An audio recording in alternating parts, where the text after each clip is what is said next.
Shalom, meu irmão e minha irmã, seja bem-vindo a mais essa aula sobre os evangelhos no canal Caminho Bíblico. Vamos falar hoje sobre uma passagem muito conhecida e muito querida, por todos os que conhecem a Bíblia, que leem os evangelhos, que é o casamento em Caná de Galileia, Jesus transformando a água em vinho. Virou já, inclusive, um mote popular, de transformar água em vinho. Então vamos entender melhor o que foi isso que aconteceu, qual era o objetivo de Jesus, será que tinha alguma mensagem por trás disso? Então, nossa leitura está em João, capítulo 2, do versículo 1 ao versículo 11. E o texto diz o seguinte: No terceiro dia houve um casamento em Caná da Galileia. A mãe de Jesus estava ali e os seus discípulos também haviam sido convidados para o casamento. Tendo acabado o vinho, a mãe de Jesus lhe disse: Eles não têm mais vinho. Jesus respondeu: Que tenho eu contigo, mulher? A minha hora ainda não chegou. Sua mãe disse aos serviçais: Façam tudo o que ele lhes mandar. Ali perto havia 6 potes de pedra, do tipo usado pelos judeus para as purificações cerimoniais. Em cada pote cabiam entre 80 e 120 litros. Disse Jesus aos serviçais: Encham os potes com água. E os encheram até a borda. Então lhes disse: Agora levem um pouco ao cerimonialista. Eles assim fizeram, e o cerimonialista provou a água que havia sido transformada em vinho, sem saber de onde este havia vindo, embora o soubessem os serviçais que haviam tirado a água. Então ele chamou o noivo e disse: Todos servem primeiro o melhor vinho, e depois que os convidados já beberam bastante, o vinho inferior é servido, mas você guardou o melhor até agora. Este sinal miraculoso em Caná da Galileia foi o primeiro que Jesus realizou. Revelou assim a sua glória, e os seus discípulos creram nele. Depois disso, ele desceu a Cafarnaum com sua mãe, seus irmãos e seus discípulos. Ali ficaram durante alguns dias. Bem, começamos aqui analisando essa questão de que o texto diz que no terceiro dia houve um casamento. Por que se fala aqui de terceiro dia? Na cronologia de João, porque isso aqui está no Evangelho de João, na cronologia de João, se você perceber lá no primeiro capítulo, você vai ver que ele vai fazendo uma sucessão de dias. Então, no primeiro dia, João dá um testemunho sobre Jesus. Aí depois diz, no dia seguinte, estava novamente João ali e falou, olha o Cordeiro de Deus. Aí os discípulos foram e ficaram com Jesus naquele dia. Aí depois diz, no dia seguinte, Jesus decidiu voltar para Galileia. E agora, é uma continuação disso, ele fala, no terceiro dia, houve um casamento em Caná da Galileia. Então, o que ele pode estar querendo dizer aqui? Existem duas interpretações aqui.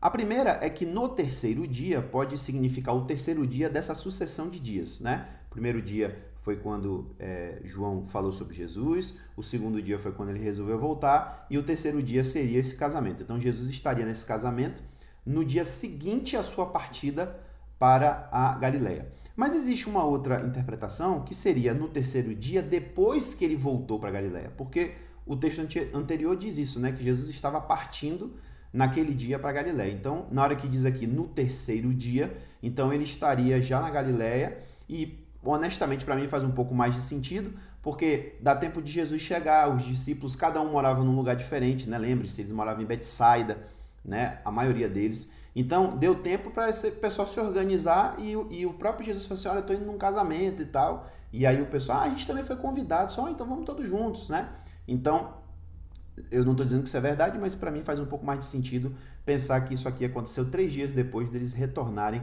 da Judéia para Galileia. Então, disse que houve um casamento em Caná da Galileia. Caná era uma cidade vizinha de Nazaré.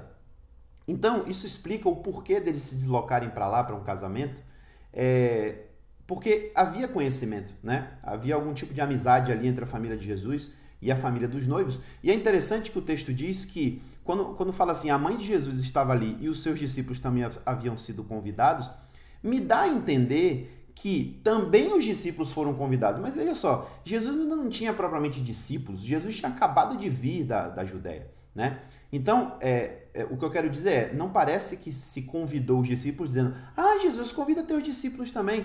Me dá a impressão de que eles também foram convidados individualmente, E que depois, assim, olha que legal, Pedro também foi convidado, André também foi convidado, João também, Então, parece que essa pessoa que se casou e que morava numa cidade vizinha tinha conhecimento com essas pessoas lá de Nazaré. Lembrando, inclusive, que o que a gente está chamando aqui de cidade são aldeias, né?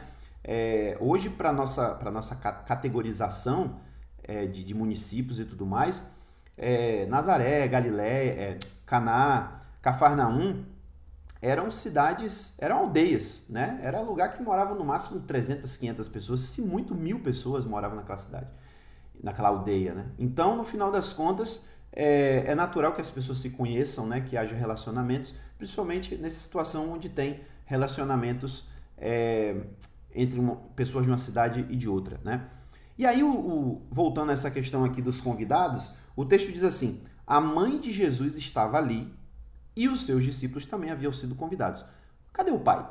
Não fala sobre o pai de Jesus aqui, né? Então, isso só dá mais um indício a gente de que, de fato, José já tinha morrido, né? Porque José literalmente desaparece da história bíblica, né? Da história dos evangelhos. Então, é bem possível que José, de fato, já tivesse morrido. Então, eles estão ali no casamento. Detalhe é que o casamento judaico durava dias, né? Durava praticamente uma semana o casamento judaico. Então, a gente tem aí uma figura, uma visão dessa festa acontecendo um dia, outro dia, e haja vinho para poder esse povo beber, né? É bom que se diga, inclusive, que muita gente até fala isso: Jesus bebia vinho, não sei o que, então eu também posso beber e tal. Olha, não existe restrição na Bíblia sobre beber vinho, tá? Então, assim, beber vinho não é pecado. Assim como beber cerveja também não é pecado, assim como beber uísque também não é pecado. O problema é o que decorre disso aí, né?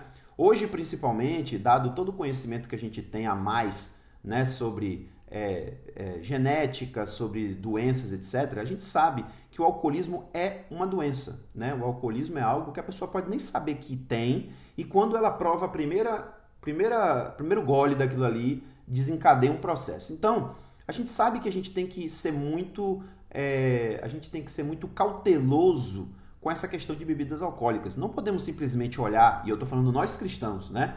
Não podemos olhar para a Bíblia e dizer: mas na Bíblia não condena o uso de vinho. Na verdade, se você for ver lá no Antigo Testamento, existia a prática de bebida forte, né? As pessoas bebiam, entre aspas, cachaça. A pessoa bebia cachaça no Antigo Testamento.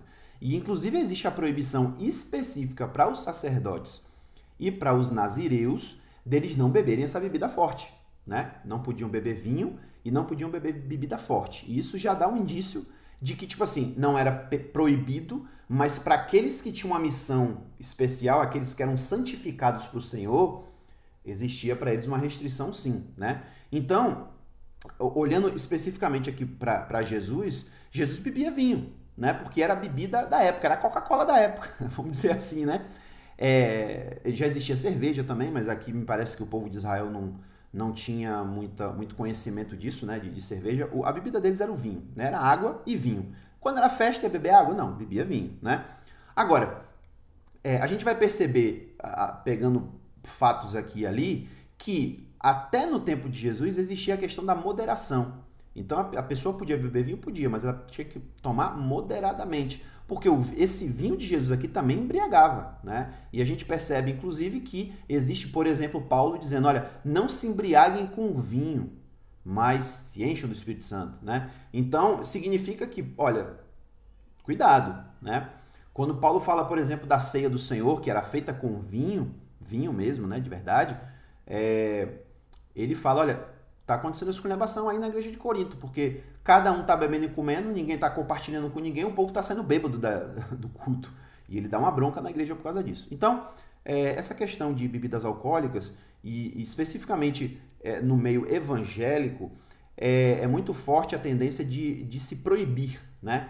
Proibir os crentes, os membros da igreja, de beberem bebidas alcoólicas. O que eu digo, né, a minha opinião baseada na Bíblia é: não se pode proibir, mas existe sim a cautela de que talvez não seja um bom caminho. E também pensando que hoje a gente tem uma variedade tão grande de outras opções, eu particularmente, se você perguntar a minha opinião, eu digo: não beba, tá? Se abstém disso aí, porque a gente não precisa, né? A gente não precisa disso. E pensando principalmente nessa característica da santidade, que eu falei aqui dos sacerdotes, né, dos nazireus, embora Jesus bebesse vinho, mas perceba, Jesus não se embriagava com vinho, tá? Então, toma muito cuidado com isso aí, realmente a Bíblia não proíbe, mas toma cuidado porque isso aí pode ser um laço na tua vida, tá? E se você puder aceitar essa orientação, não beba, tá? Deixa a bebida alcoólica para lá, não precisamos disso.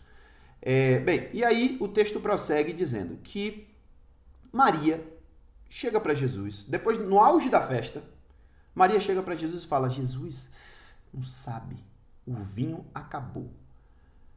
Veja bem, a gente poderia pensar em 3 possibilidades aqui para esse comentário de Maria. Maria podia estar simplesmente comentando com Jesus, Jesus, você não sabe o que aconteceu. O que, mãe? Acabou o vinho. Ah, meu Deus do céu, e agora? Né? Podia ser só um comentário. Maria podia estar chegando para Jesus e dizendo assim, meu filho, ouça bem o que eu vou te falar. O que é, mãe? O vinho acabou. Ou seja, ela está dando uma deixa, uma sugestão, né? Ou então, de repente, quem sabe, ela podia até estar dizendo assim, Jesus, vem aqui que a gente precisa de você, porque meu filho, o vinho acabou, né? Pela resposta de Jesus, eu acho que a gente pode inferir o que Maria estava sugerindo aqui, nessa palavra. A resposta de Jesus foi, que tenho eu contigo, mulher? A minha hora ainda não chegou. Se Maria estivesse fazendo um comentário simplesmente inocente ou só um comentário, por que Jesus falaria isso? Né? A resposta de Maria podia ser, não, meu filho, mas eu não estou te mandando fazer nada, não. Mas a resposta dele dá a entender que Maria estava dando uma sugestão a ele. Não é nem uma sugestão.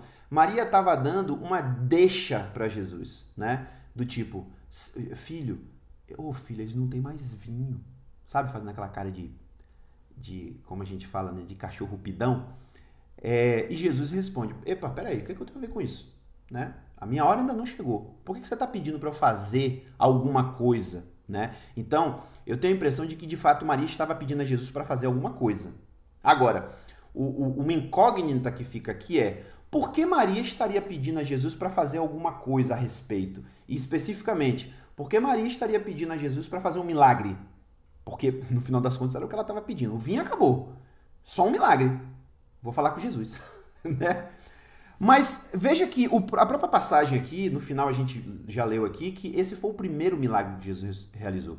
Então, isso vai ao encontro daquilo que a gente já acredita, que Jesus não realizava milagres. Jesus não era milagreirinho, né, quando era pequeno. Jesus não viveu a vida fazendo milagres, até porque, lembra que nós falamos, quem habilitou Jesus a fazer milagres foi o Espírito Santo.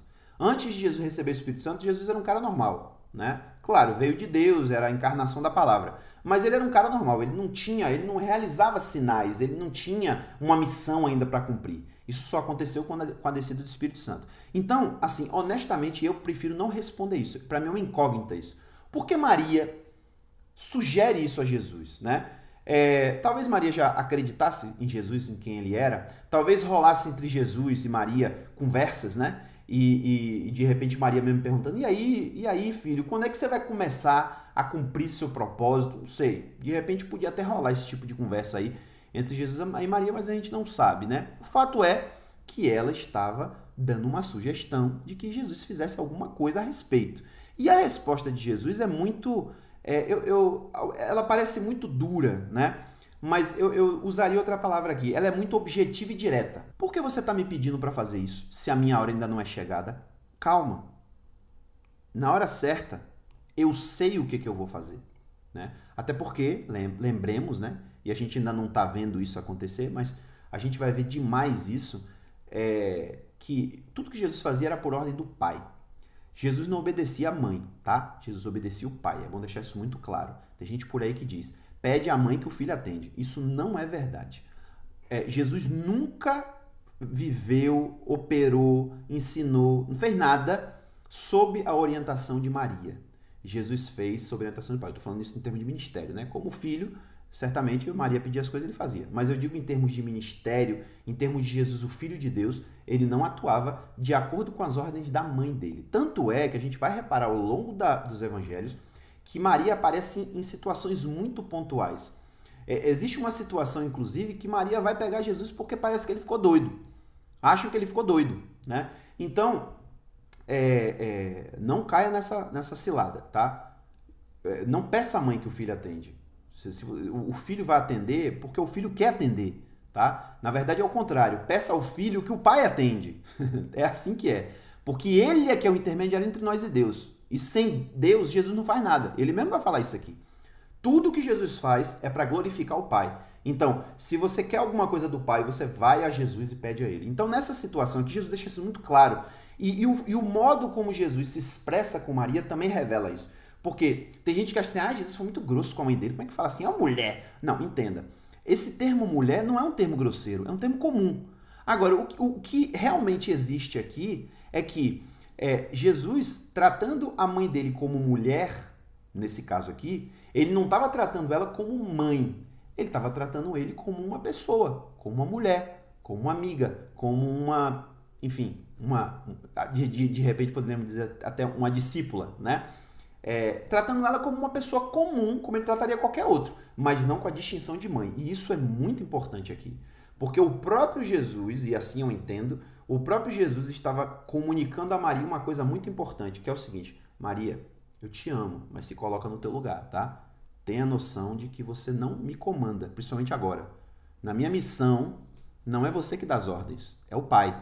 Então espera, vai chegar a hora de eu me revelar, tá? Mas não é pela sua palavra que isso vai acontecer. Inclusive, geralmente os católicos que gostam muito de Maria, né?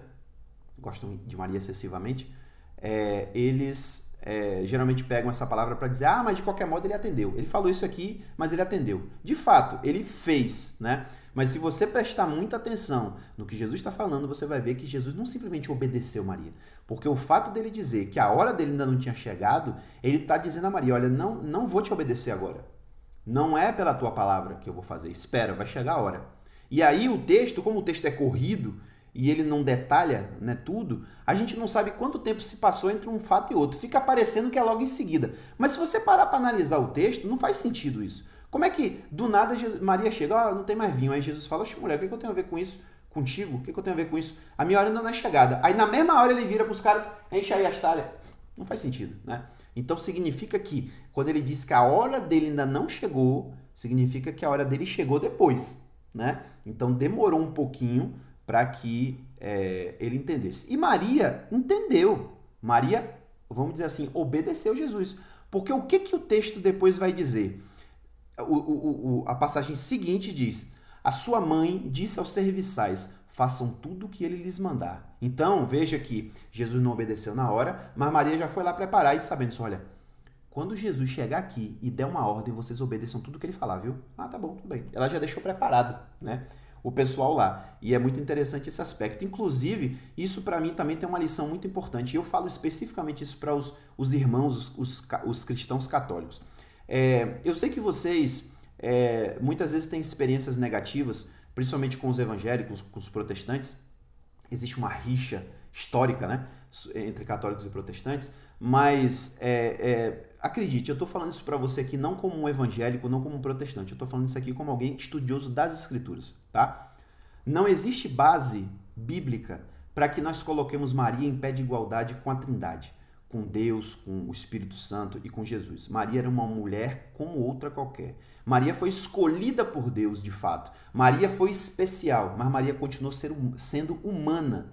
Coisa que Jesus era além, não é? Jesus era homem, mas Jesus tinha procedido do Pai. Então, o que a Escritura ensina a respeito de Jesus é que Jesus é um intercessor. Jesus é um intermediário entre Deus e os homens. Só existe um nome pelo qual nós devamos ser salvos. Então, o tempo todo a gente percebe que os evangelhos e o Novo Testamento como um todo não coloca Maria em ponto nenhum da história. Maria não participa de praticamente nada. Maria só participa da concepção de Jesus.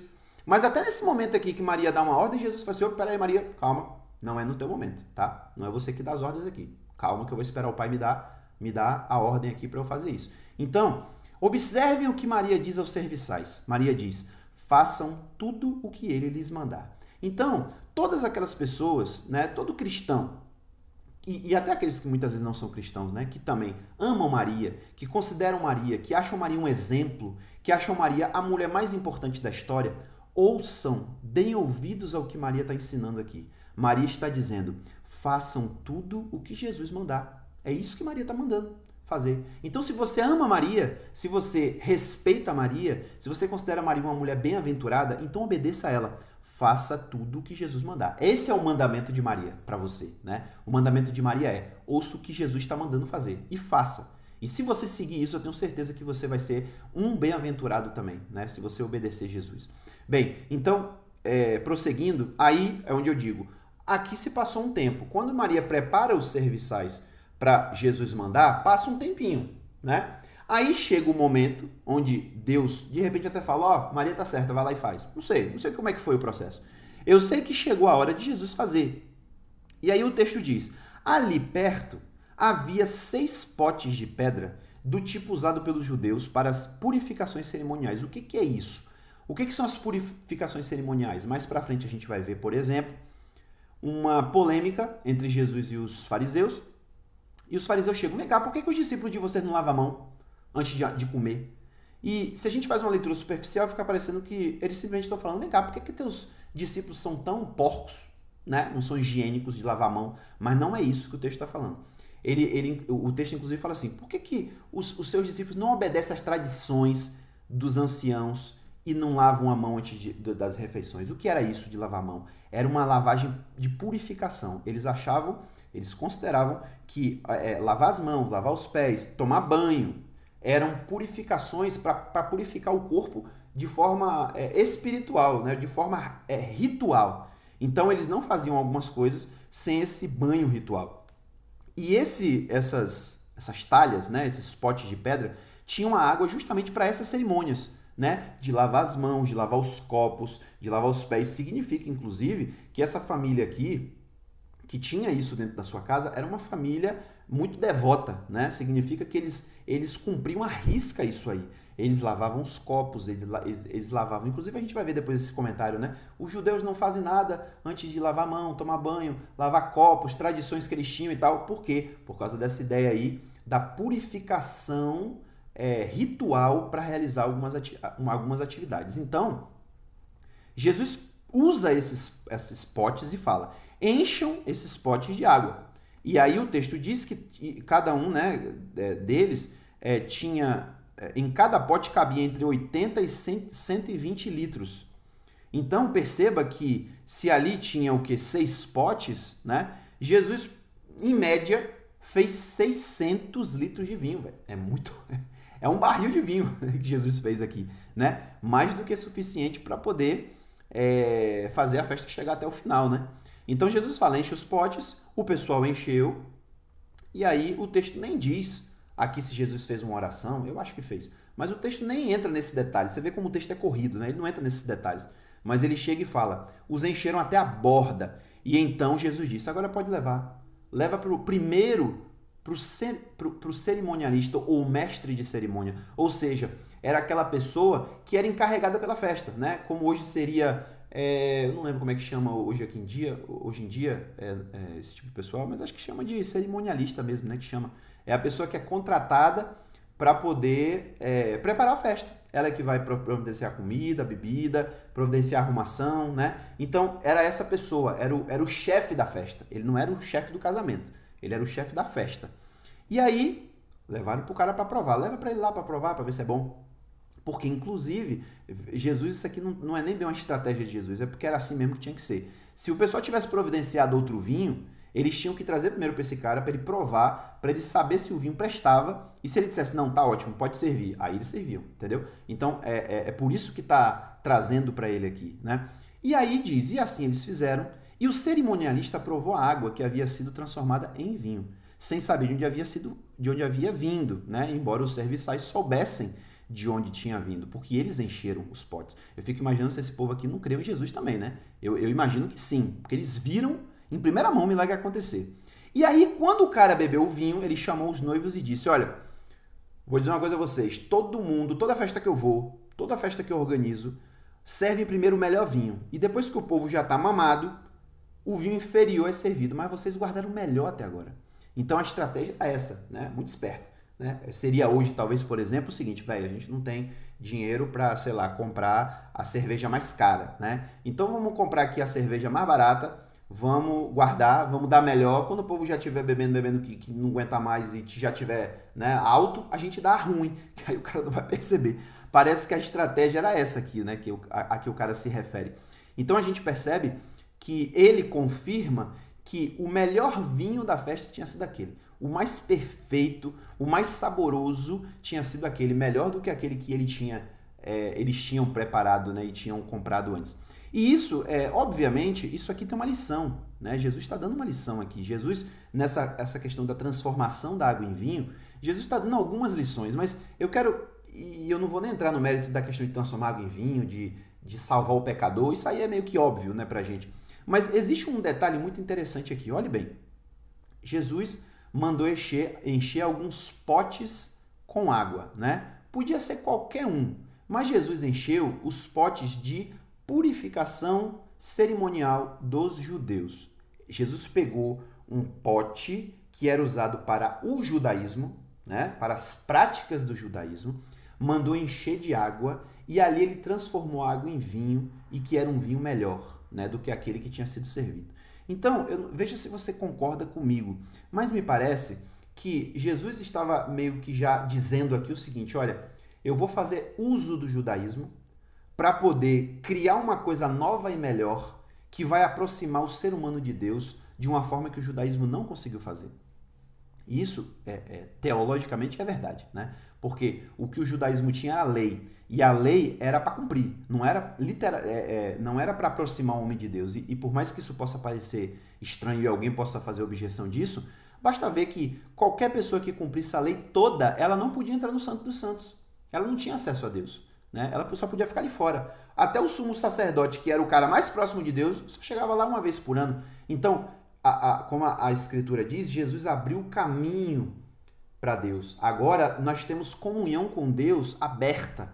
A inimizade, os problemas que existiam entre Deus e nós foram sanados pela morte de Jesus. Então, mas aí o que eu quero chamar a atenção é a questão dos potes, porque os potes eram usados para purificação cerimonial do judeu. E assim, tudo que Jesus fez foi dentro do judaísmo.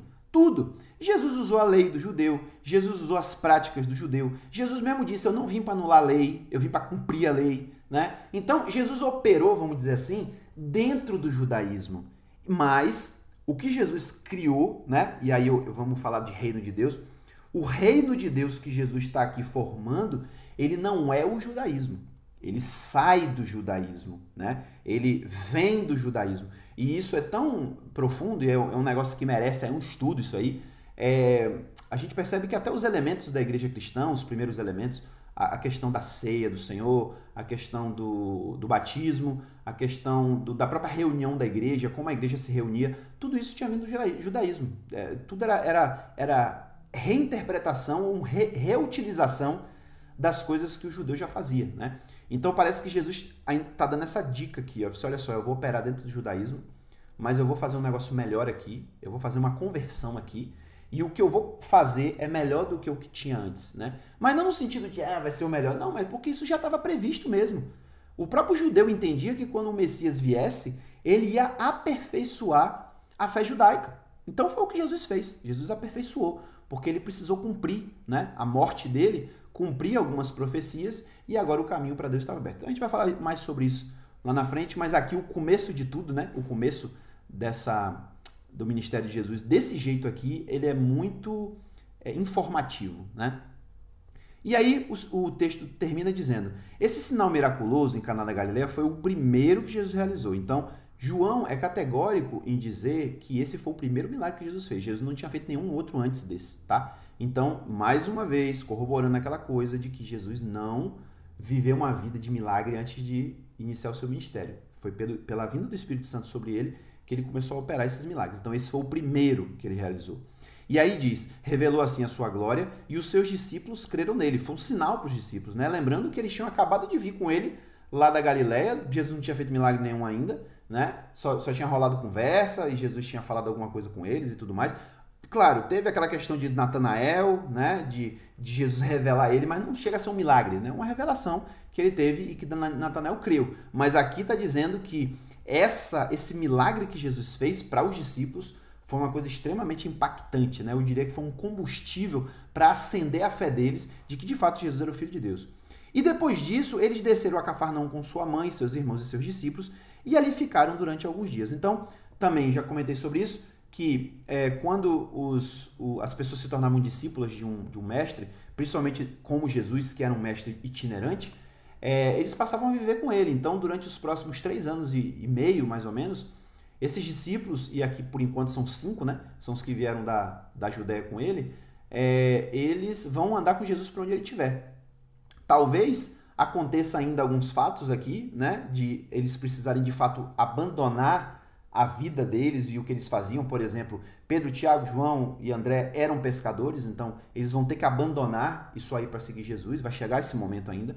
Mas a partir de agora, eles já estão colados com Jesus. Onde Jesus vai, eles vão, né? Então, agora de fato começa esse ministério de Jesus, porque agora ele vai começar a viajar. Depois disso aqui, Jesus vai começar a ir para Nazaré, vai começar a percorrer a Galileia, né? E a gente vai ver isso nas próximas aulas, ok? Obrigado pela tua presença, que Deus te abençoe e que a paz esteja contigo. Te espero na próxima aula.